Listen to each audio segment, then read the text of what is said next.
Isa sa mga matalik, hindi man matalik na kaibigan ka Coffee, close na kaibigan ni dating Presidente Digong, itong si Montulfo. Close na sila ka Coffee. In fact, inappoint pa nga ito si Montulfo sa isang posisyon, no? Special envoy siya dyan eh. Dyan sa parang diplomatic dyan sa China, no? Inappoint niya pa itong si Montulfo. Pero mismo kaibigan niya na, kaibigan na mismo ni Duterte yan, at dati niya pong opisyal, abay nagsalita na po ito. At hindi nagugustuhan ni Montulfo itong mga nagiging actions ni Duterte. O yan, sa mga sinasabi na nitira tayo dito ka Coffee, mismong kaalyado niya na, mismong kaibigan niya na ang nagsasabi. And we have to take attention dito sa mga sinasabi ng kanyang mga kaibigan. Kasi yung iba sa atin nadadala ng perception eh. Di ba? Sabihin ni Duterte, yung iba sa atin maniniwala. Diba? Sabihin ng isang politiko, maniniwala. Pero we have to analyze ano yung basis niya. Truthful ba yung sinasabi niya o baka may problema siya na kinakailangan natin intindihin. So ito mismo, nanggaling mismo ito kay Montulfo. Ha? At so balita ulit ito ng politico.com. Parang wala sa sarili! Exclamation mark. Montulfo urges BFF, best friend forever. Yan ibig sabihin ng BFF, no?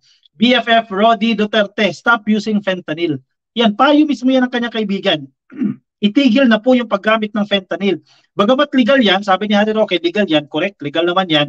Pero yung excessive use nito, yung araw-araw mo na paggamit nito sa loob ng ilang taon, seryoso po yung impact nito sa kalusugan ng isang tao.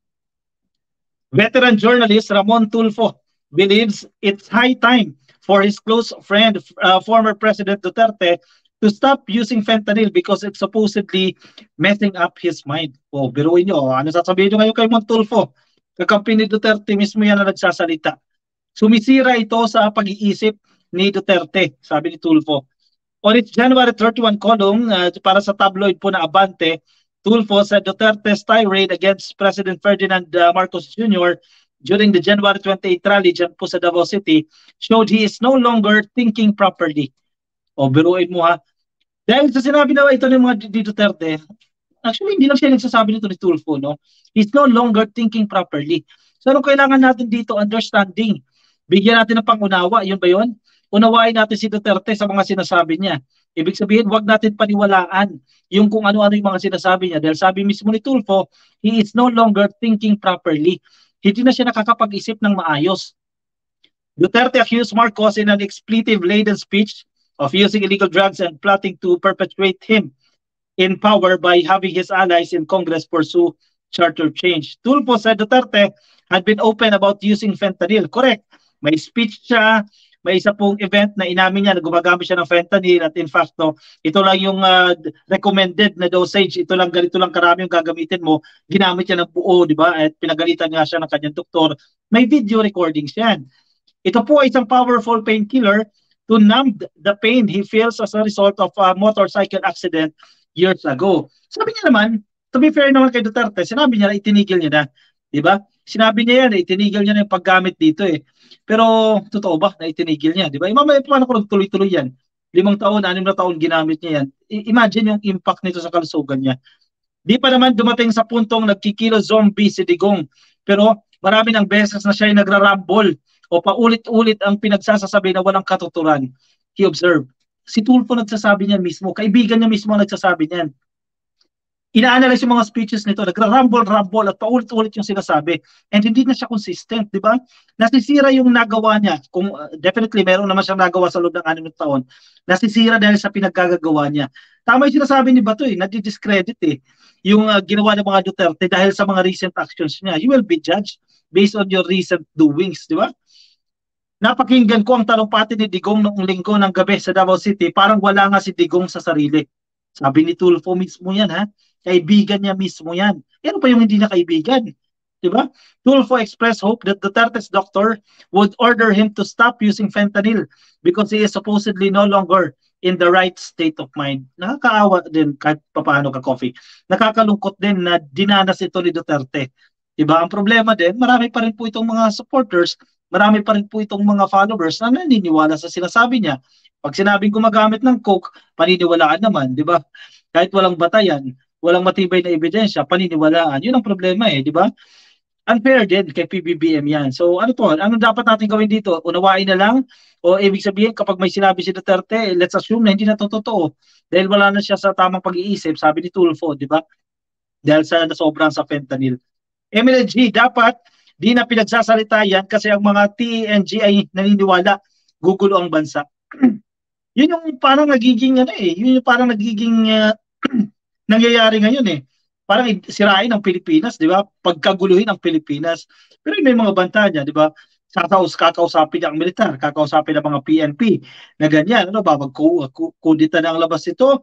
Ano, destabilization ba ang labas na to? Sirain ang Pilipinas, guluhin ang Pilipinas, ihiwalay ang Mindanao, di ba?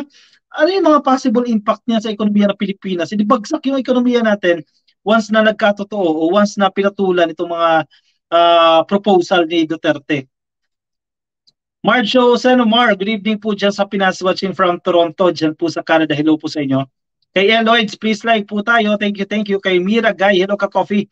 Ako po ay gumagamit ng powerful painkillers due to my chronic pain in my pancreas.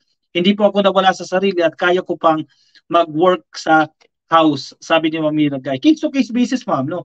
Eh kung kayo po, gumagamit po siguro kayo in moderation. Pero itong si Duterte, umamin siya eh na sumobra yung kanyang paggamit, di ba? Ito lang yung prescribed ng doktor niya, pero sinobrahan niya pa yung kanyang paggamit. So, depende rin sa tao yan. Actually, disiplina din po yan.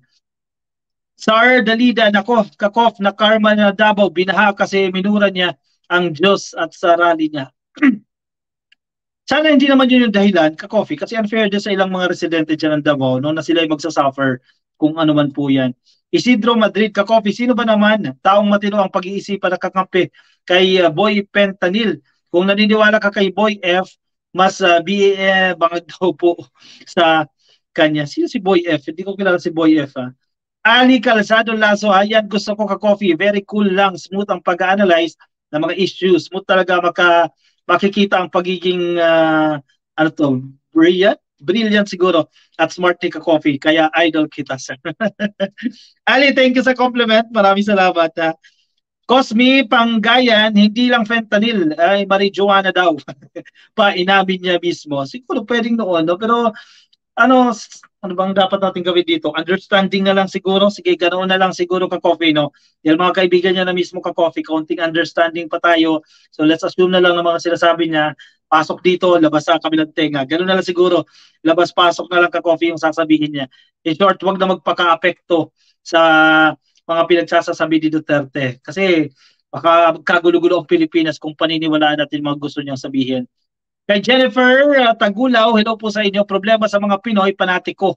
Kahit gumagawa ng hindi maganda ang mga iniidolo, hanggang-haga pa rin. Marami, ka-coffee, no? Marami din talaga ganyan ang characteristics, no? Emily G, sabi niya dati, kaya daw siya gumagamit ng fentanyl, hindi daw para mawala ang kirot, kundi para sa feeling na parang nasa cloud 9. Yun nga raw, ginamit niya nga raw yan one time, parang heaven daw, ka-coffee, no? Yun yung pakiramdam, parang nasa heaven. O yan. Yung inconsistencies niya, lumalabas na. Anyway, ka-coffee, sige, maraming salamat sa nakikinig sa atin sa Facebook. Baka di pa po kayo nakafollow sa ating Facebook page. Yan, pasuyin na lang po. Click lang po yung follow sa ating Facebook page. At kung nasa YouTube kayo, ka-coffee, pa-click na lang po ng subscribe sa YouTube. Marami din po tayong viewers sa TikTok. Ayan, happy viewing po sa inyo. 146,000. 146 po ang viewers natin sa TikTok. Yan, please subscribe po sa mga hindi pa po nakasubscribe dyan sa TikTok. Breadfit, China is the biggest producer of fentanyl. I don't have any idea, no? Pero possible, ka-coffee. Sige, let's move on sa ating next topic. Make sure na may kape na kayo dyan. Tsa, kape, gatas, ano man yan, ka-coffee, para mag-move on tayo sa ating next topic.